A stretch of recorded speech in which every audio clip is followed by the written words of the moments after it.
Alô, comunidade! Começa agora o ICL Urgente, sempre às 5 horas da tarde. Nós estamos no dia 6 de fevereiro de 2026. A gente chega sempre com as principais notícias do Brasil e do mundo nesse resumo ágil, com informação e análise a quente, que é o seu programa ICL Urgente, sempre com a gente, a Laura Couto, na Central de Apurações de Informação do ICL. Boa tarde, Laura. Boa tarde, Rodrigo. Hoje sextou e é véspera de pré-carnaval, hein? Então a gente já está em clima de festa. Boa tarde para você que está assistindo o ICL Urgente pelos canais do Instituto Conhecimento Liberta e Eduardo Moreira no YouTube e também pelos nossos canais parceiros. Aproveita, deixa seu like, se inscreve aqui no nosso canal e comenta de onde você está assistindo o ICL Urgente. Vamos lá, Rodrigo, que hoje ainda tem bastante coisa antes do pré-carnaval. Peraí, é véspera do pré-carnaval, é véspera de antes do dia de antes do pré-carnaval, mas é quase carnaval, porque olha, é bloco para tudo que é lado, não é? Rio, São Paulo, Belo Horizonte, cidades aí com carnaval animado, Olinda, Recife, Salvador, já estão no clima do carnaval. Vamos para a rua, vamos para a rua. Boa tarde para você que mora nesse país. Tem um ex-presidente chamado de cachorro louco. Isso foi o Lula que hoje numa entrevista disse que o Jair Bolsonaro é que nem cachorro louco. Tá preso. Se você soltar da coleira, ele vai para morder de novo, hein? Bom, se o Bolsonaro é cachorro louco, imagine o Donald Trump o que é. Vocês viram o que ele fez hoje, né? A postagem racista, criminosa, bandida de Donald Trump contra o casal Obama. Daqui a pouco nós vamos trazer isso, um ato explícito de racismo do Donald Trump, que já está enrolado no caso Epstein e agora arrumou mais um. Dizem que é para disfarçar do caso Epstein, mas daí ele disfarça a acusação de pedofilia e assume que é racista. Não sei se resolve muita coisa. Daqui a pouco a gente volta a falar sobre esse tema. Vamos primeiro do cachorro louco, né? Aqui o brasileiro. Parece que a desculpa do atestado não vai colar com Jair Bolsonaro. Isso porque o laudo elaborado pelos médicos da Polícia Federal, laudo divulgado hoje, aponta que o quadro de saúde do ex-presidente demanda, sim, cuidados médicos, como a gente sabe, mas ele tem total condições de seguir preso. Não necessita de internação hospitalar, é o que diz o laudo oficial da polícia. A perícia médica foi feita no dia 20 de janeiro e vai embasar a decisão do ministro Alexandre de Moraes sobre mais um pedido feito pela defesa do Jair para que ele possa ir para casa, cumprir prisão domiciliar por razões humanitárias. O Alexandre de Moraes encaminhou esse relatório da PF para a Procuradoria-Geral da República e também para os advogados do Jair Bolsonaro. Está aqui, ó. Essa é a decisão de hoje do Alexandre de Moraes. Então ele recebe o laudo da PF e toma essa decisão. Olha, presta atenção no que está escrito. Considerando a ausência de necessidade de manutenção do sigilo, eu torno público o laudo. Então, o Alexandre de Moraes liberou o laudo, tá aí. Você pode ler na íntegra. Intimem-se os advogados regularmente constituídos por Jair Bolsonaro e também a Procuradoria-Geral da República para que no prazo de 5 dias se manifestem sobre esse laudo e, se quiserem, se entenderem que é necessário, peçam eventuais complementações. Em suma, o que diz o laudo da Polícia Federal? Eu separei aqui alguns trechos. Olha, tem mais de 40 páginas. Eles detalham a situação do sono do Bolsonaro, como é que ele dorme, se ele está obeso, se não está obeso, como é que está a situação das carótidas e tal. Fazem um levantamento completo, soluço, questão do estômago. Mas vamos para 2 trechos aqui para o laudo. Eu separei na sequência, a gente pode trazer aqui, olha. Abre aspas para o que dizem os peritos da Polícia Federal, os médicos. O quadro clínico geral do periciado é estável, não havendo necessidade de encaminhamento de urgência no momento. Por outro lado, é inegável a presença de comorbidades crônicas que ensejam controle e acompanhamento. Ou seja, ele tem uma série de problemas, que a gente sabe, mas ele está estável, não tem necessidade de ir para nenhum hospital. Tem mais um trechinho aqui que a gente separou, mais ou menos na mesma linha. As patologias descritas e tal configuram um quadro de multimorbidade reconhecido na literatura médica como um fator de aumento de mortalidade? Aí respondem os peritos. Em teoria, sim. No caso em tela, com base na avaliação e interpretação dos sinais, sintomas e dos resultados de exames, o periciado é portador de várias doenças crônicas elencadas no item 5 e que no momento estão sob controle clínico, sem necessidade de tratamento hospitalar. Está muito claro. Não precisa ser internado.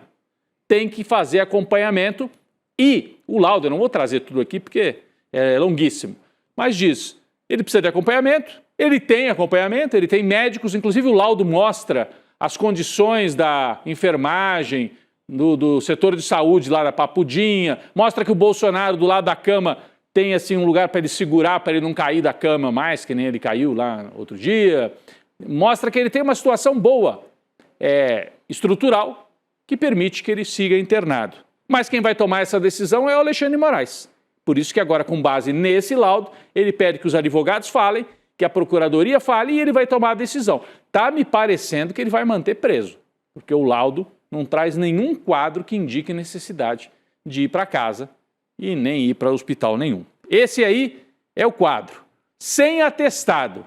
Não colou o pedido de atestado, pelo menos por enquanto. Vamos ver se ele vai conseguir cavar mais adiante uma decisão favorável do Alexandre de Moraes.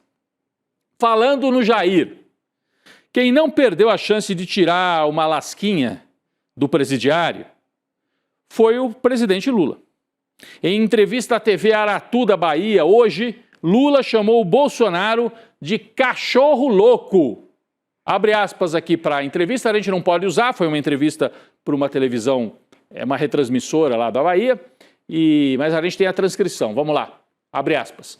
Você acha que se você tiver um cachorro louco preso e soltar, ele vai sair manso? Ele vai tentar morder alguém, diz o Lula. Esse cidadão foi condenado a 27 anos e 3 meses de prisão. Tinha um plano para matar o Lula, o Alckmin, o Alexandre de Moraes. Não foi ninguém da oposição que denunciou, foram os comparsas dele que delataram ele, disse o Lula. Cachorro louco, se soltar, vai morder de novo, diz o presidente Lula. Falando ainda nos bolsonaristas, o deputado federal cassado e ex-diretor da ABIN, Alexandre Ramagem, prestou depoimento hoje ao Supremo Tribunal Federal no âmbito do processo da trama golpista. Aí você fala assim, peraí, como é que ele prestou depoimento se ele está escondido nos Estados Unidos e já está condenado? Depoimento do quê?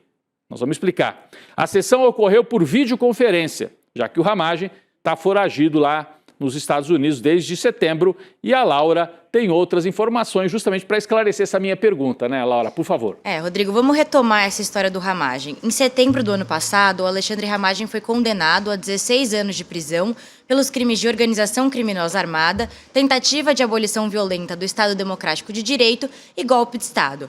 Faltam 2 crimes que ainda estão sendo julgados, os de dano qualificado e deterioração do patrimônio tombado. E o depoimento de hoje foi justamente sobre esses 2 crimes que eu citei.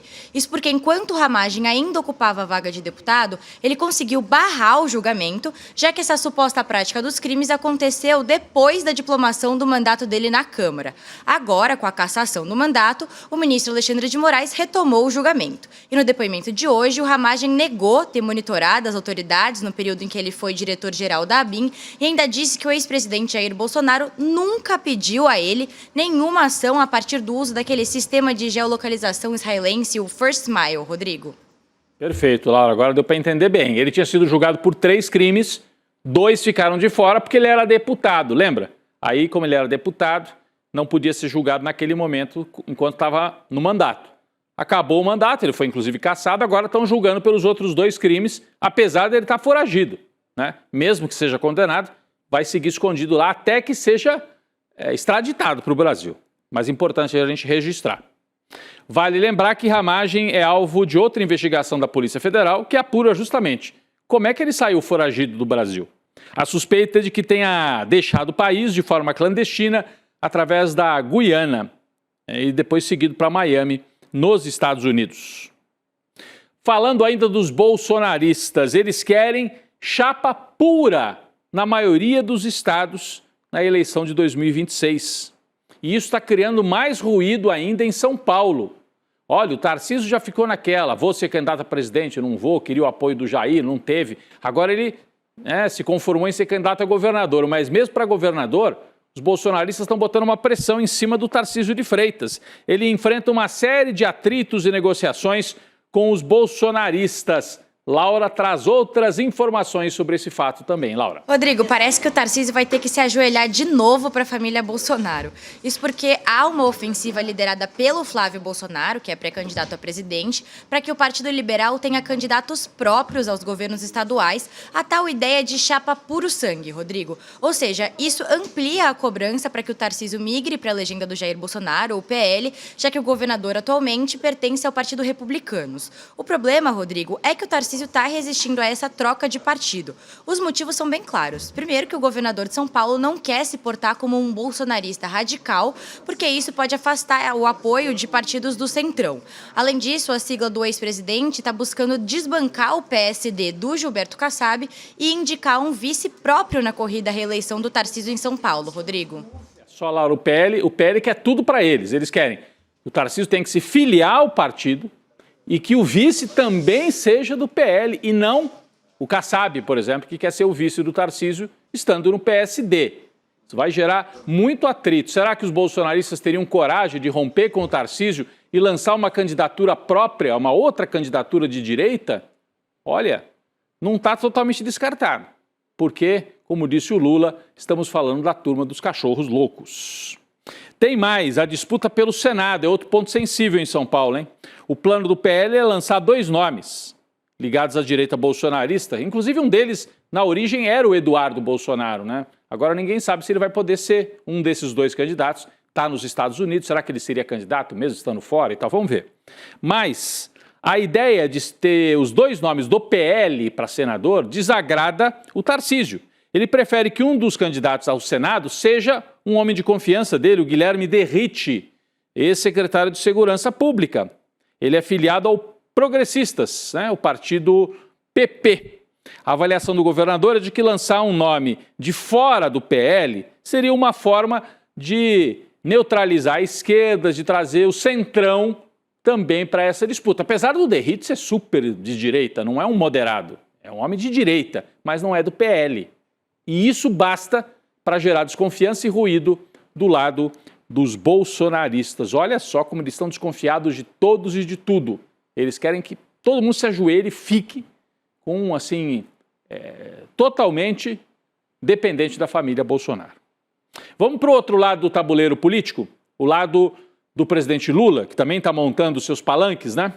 O ex-ministro da Casa Civil, José Dirceu, que vai ser candidato a deputado federal em São Paulo, pelo PT, claro, e deve ser o mais votado do PT, ele reforçou o pedido para que Fernando Haddad seja candidato ao governo ou ao Senado pelo estado de São Paulo.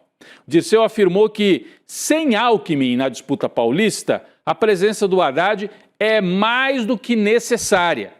A fala aconteceu durante um evento no 46º aniversário do PT, o Partido dos Trabalhadores, que ocorre em Salvador, na Bahia. Vamos conferir aqui um trecho, está transcrito na tela, da fala do Zé Dirceu.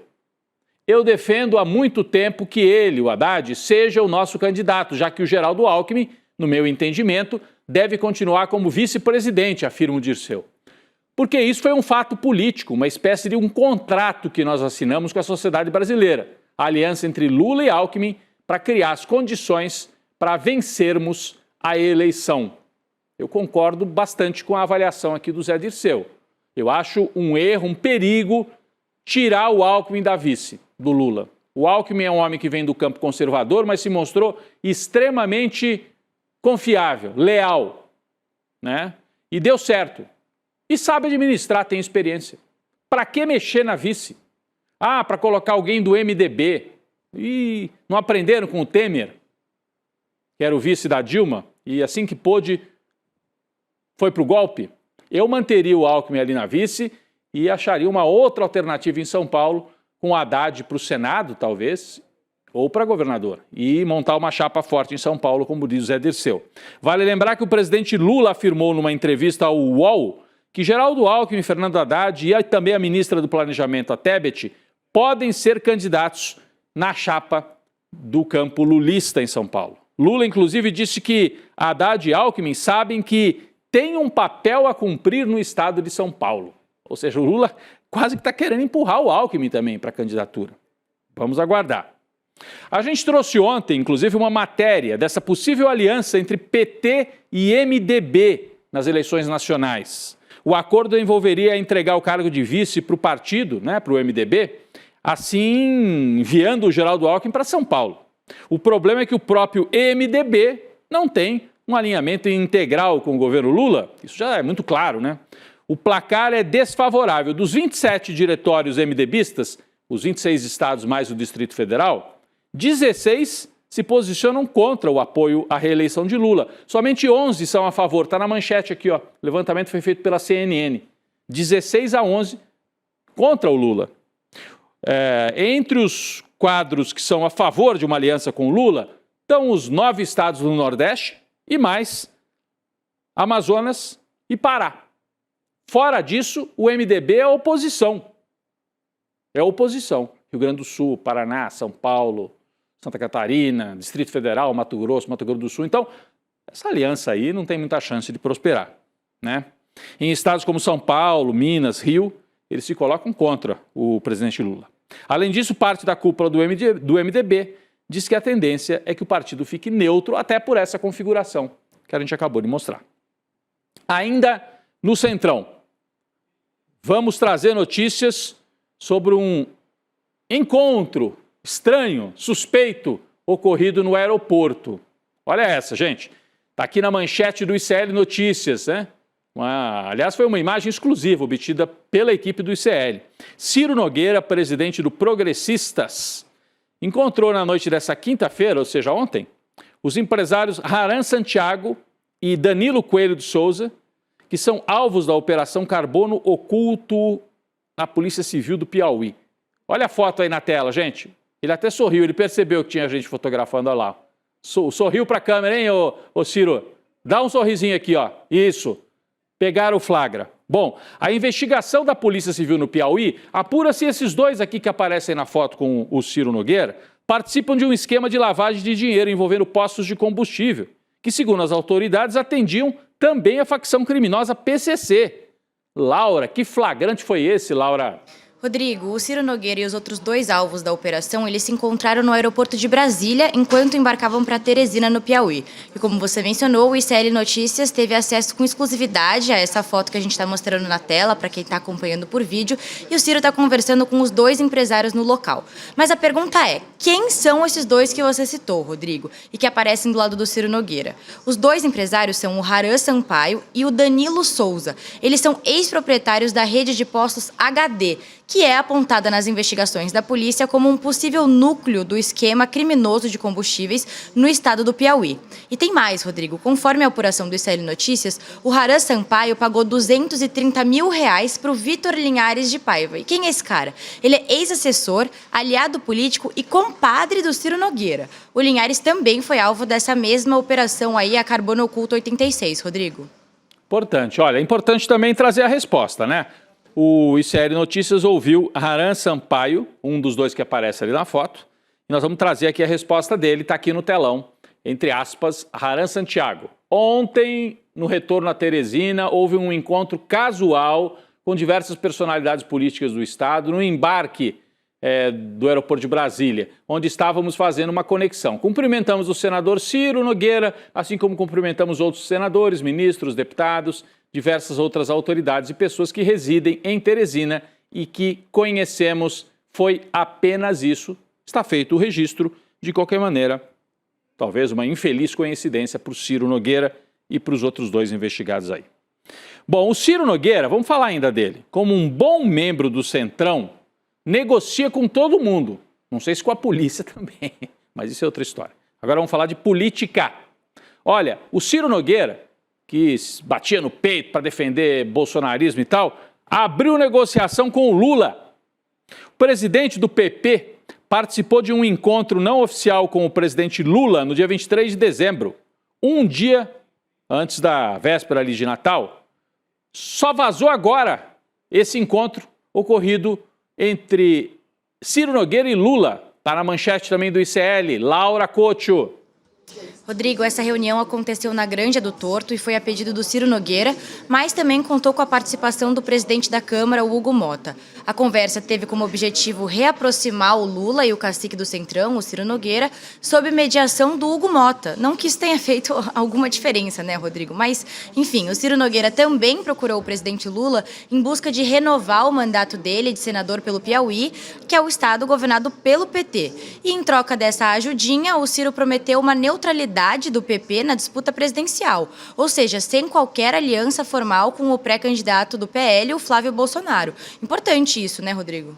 Importantíssimo, Laura. É o segundo sinal que a gente tem nos últimos dias de que o Lula está trabalhando para, no mínimo, conseguir a neutralidade daquela federação que reúne PP e União Brasil. Ah, sopa de letras. Espera aí, gente. Eles têm mais de 100 deputados. É uma aliança importante, partidos de direita, que tem ministros no governo Lula, mas que em sua maioria são alinhados com a direita. Inclusive estavam ameaçando fazer uma aliança formal com o Bolsonaro. Agora o Lula está fazendo duas operações, talvez filiar o Pacheco, Rodrigo Pacheco, à União Brasil para ser o candidato lulista em Minas, e agora abriu negociação com o Ciro Nogueira. O Ciro Nogueira quer o seguinte: Lula, por favor, não lança 2 candidatos fortes ao Senado no Piauí, senão você acaba com a minha carreira. Lança só um e deixa uma vaguinha aberta lá para que eu tente ser senador de novo. É essa a negociação. Em troca, o Ciro Nogueira vai deixar o PP neutro, não dá o apoio para o Flávio, e com isso o Flávio não tem tanto tempo na televisão. Essa é a jogada, né? Essa é a jogada nesse momento.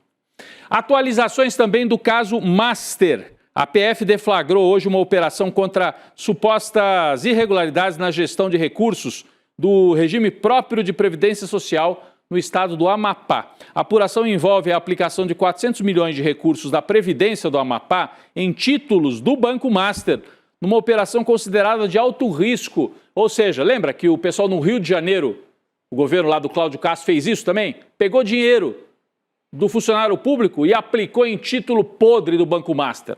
No Amapá também. O governo do Amapá pegou dinheiro do Amapá Previdência e botou no Banco Master. E agora, Laura, traz mais detalhes para a gente. Rodrigo, olha só, ao todo, os agentes da PF cumpriram 4 mandados de busca e apreensão no Macapá, a capital do Amapá. Os alvos da operação são o diretor-presidente do Amapá Previdência, que se chama Jocildo Silva Lemos, e também 2 membros do comitê de investimento dessa entidade. Segundo as investigações, os 3 votaram a favor para que o Fundo de Previdência comprasse títulos do Banco Master em reuniões que aconteceram em 2024. Estão sendo investigados os crimes de gestão temerária e gestão fraudulenta, Rodrigo. Em resumo, a operação busca esclarecer se houve prejuízo ao patrimônio público e também identificar os possíveis responsáveis pelas decisões que estão sendo investigadas. Muito bem. E falando nesse tema ainda, termina hoje o prazo para o BRB, que é o Banco Estatal de Brasília, entregar um plano de recomposição de 5 bilhões para mostrar para o Banco Central que tem condição de continuar operando, né? Então eles têm que entregar hoje esse plano para o Banco Central. E para fechar o bloco Master, o ministro do Supremo, Dias Toffoli, decidiu redistribuir diversos casos relacionados a essa investigação para a primeira instância da Justiça Federal, no Rio de Janeiro e em São Paulo. Importante isso, hein? O Toffoli começando a querer se livrar dessa bomba que ele mesmo plantou dentro do gabinete dele. Toffoli concluiu que, em alguns casos analisados, não há conexão com autoridades que tenham foro privilegiado, portanto, não há razão para o caso continuar no Supremo. Você sabe, só pode ir para o Supremo se tiver algum deputado, alguma autoridade ali que está sendo investigado. O Toffoli usou aí um subterfúgio para puxar o caso para ele, porque ele queria dar uma controlada no caso. Agora está devolvendo uma parte da investigação para São Paulo e Rio de Janeiro. O episódio, por exemplo, da Rio Previdência, que eu acabei de citar, da Rio Previdência, vai para a Justiça Federal do Rio, saindo do Supremo. Já uma eventual investigação contra o governador do Distrito Federal, Ibanez Rocha, essa deve ficar no STF, porque ele tem foro privilegiado. Vamos para o noticiário internacional. A gente falou disso logo na abertura do programa. Donald Trump postou hoje um vídeo racista e conspiratório sobre as eleições, mostrando o ex-presidente dos Estados Unidos, Barack Obama, e a ex-primeira-dama, Michelle Obama, como macacos nesse vídeo. Racismo explícito. postado na plataforma Truth Social. O vídeo feito com inteligência artificial tem pouco mais de 1 minuto e o casal Obama aparece por cerca de 1 segundo como macacos. É um absurdo completo. A publicação também repete afirmações falsas sobre a empresa de contagem de votos lá dos Estados Unidos, que, segundo a versão de Trump, teria ajudado a roubar dele as eleições de 2020. Eles repetem o mesmo argumento, né, dos bolsonaristas. Roubaram a eleição, quero fazer a auditoria dos votos. Isso é uma coisa. A outra coisa é o crime que ele cometeu hoje, vestindo a carapuça total, a gente já sabia, né? Mas agora, racismo explícito contra a família Obama. Horas depois, a Casa Branca removeu essa publicação asquerosa, vergonhosa, e disse que um funcionário fez o post por engano. Tá bom, Donald Trump, depois de 6 horas é que você percebeu. A culpa é do estagiário, né? O Trump não é racista e não é pedófilo. É só impressão. Esse sujeito tem contas a acertar com a história e com a justiça, né? Bom, atualizações aqui do Brasil. Caso envolvendo os penduricalhos. Flávio Dino, você lembra? Suspendeu os privilégios que alguns funcionários de alta patente nos 3 poderes têm, né? Acima do salário oficial previsto por lei. Ficou para o dia 25 de fevereiro o julgamento definitivo, porque por enquanto foi uma decisão pessoal do Flávio Dino, né? E o plenário vai ter que se manifestar, não é isso, Laura? É isso, Rodrigo. Como a gente viu ontem, acabou, pelo menos por enquanto, essa mamata dos supersalários. Para quem não está por dentro do assunto, o ministro Flávio Dino suspendeu as verbas indenizatórias sem base legal, que são os chamados penduricalhos, no prazo de 60 dias. Ele suspendeu, né? Em resumo, essas verbas são benefícios concedidos a servidores públicos que são usados para driblar o teto constitucional de R$ 46.300, que é o equivalente ao salário dos ministros do Supremo Tribunal Federal. E para dar alguns exemplos aqui, esses penduricalhos incluem o pagamento de auxílio Peru e auxílio Panetone, Rodrigo. Os 2 benefícios são ilegais, claro. Agora, a votação dos demais ministros da corte vai acontecer durante uma sessão presencial, Rodrigo. Uma vez o Flávio Dino assumindo aí compromisso com uma causa. Olha, o Flávio Dino, a gente comentou bastante ontem no N2 e vamos voltar a falar agora sobre isso. O Flávio Dino é um nome que ninguém deve descartar para 2030 como um possível candidato a presidente da República. É ministro do Supremo. Pode sair do Supremo e ser candidato. Então, é um nome para a gente ficar sempre de olho. Tem capacidade política, experiência, capacidade de comunicação e coragem de tocar em assuntos delicados. Pessoal, uma notícia aqui, eu vou passar direto para essa notícia do ministro do STJ, que pode ser afastado, hein? Aquele ministro que está sendo acusado de assédio sexual, o ministro Marco Buzzi, depois de uma abertura de sindicância para apurar a acusação de assédio contra uma jovem de 18 anos. A expectativa é que os integrantes do STJ votem em maioria para que o ministro seja aposentado compulsoriamente do tribunal depois da conclusão da sindicância. Buzzi apresentou a defesa aos demais ministros lá no CNJ numa sessão secreta que ocorreu na quarta-feira. Ele negou as acusações, disse que foi pego de surpresa pela denúncia. Vamos aguardar o desfecho. Laura Couto, sextou, né? Como é que é? Véspera da prévia do carnaval, Laura, é isso? Véspera do pré-carnaval, Rodrigo. Esse fim de semana já tem um monte de bloquinho. Eu espero que você vá em algum também, Eu acho que eu vou. Já encontrei a Laura ontem numa festa, mas essa é outra história. Bom pré-carnaval, Laura. Até segunda-feira. Tchau, tchau. Valeu. Boa folia já para você. Mas antes da folia, gente, olha, crimes cometidos pelas elites raramente terminam em punição. É o chamado Pacto da Impunidade, um mecanismo que não começa no tribunal, mas na forma como a sociedade escolhe quem merece indignação e quem pode ser protegido. Então esse vai ser o tema de uma aula na próxima quinta-feira, dia 12 de fevereiro, 8 horas da noite, o Pacto da Impunidade com Gessé Souza e Lindener Pareto. Faz parte esta aula faz parte do curso de pós-graduação, né, oferecido aqui pelo ICL. Então, como é que você participa? Se inscrevendo em iclurgente.com.br. Mesmo que você não esteja inscrito na pós-graduação, você pode acompanhar essa, vai ser uma aula aberta. Então, iclurgente.com.br, você se inscreve e na próxima quinta a nossa equipe te avisa. Olha, é hoje, Gessé Lindener falando sobre o Pacto da Impunidade da Elite Brasileira. O ICL Urgente fica por aqui, vem aí o N2, Gabi Varela, Chico Sá, toda a nossa equipe, Juliano Medeiros está por aí também. Daqui a pouco eu tô lá. Valeu, gente! Olá, olá, oleolê, oleolá. Faltam apenas 6 dias para a aula magna aberta, o Pacto da Impunidade, porque as elites nunca são punidas pelos seus crimes. É a aula de abertura da nossa pós-graduação em Teoria Crítica da Sociedade, em parceria com a FESP, no dia 12 de fevereiro, às 20 horas. Eu e o professor Gessé Souza já estamos preparando todos os detalhes dessa aula para a gente debater, afinal, o que é esse Brasil. Eu vou passar a vida fazendo o quê? Mantendo o meu padrão? Eu acho que a vida tem alguma coisa a mais para valer a pena. O privilégio da classe média é reproduzir o conhecimento legítimo. As boas universidades, línguas estrangeiras. Filosofia é amizade pela sabedoria ou amor ao saber. O ser humano é um ser de desejo, não tem limites.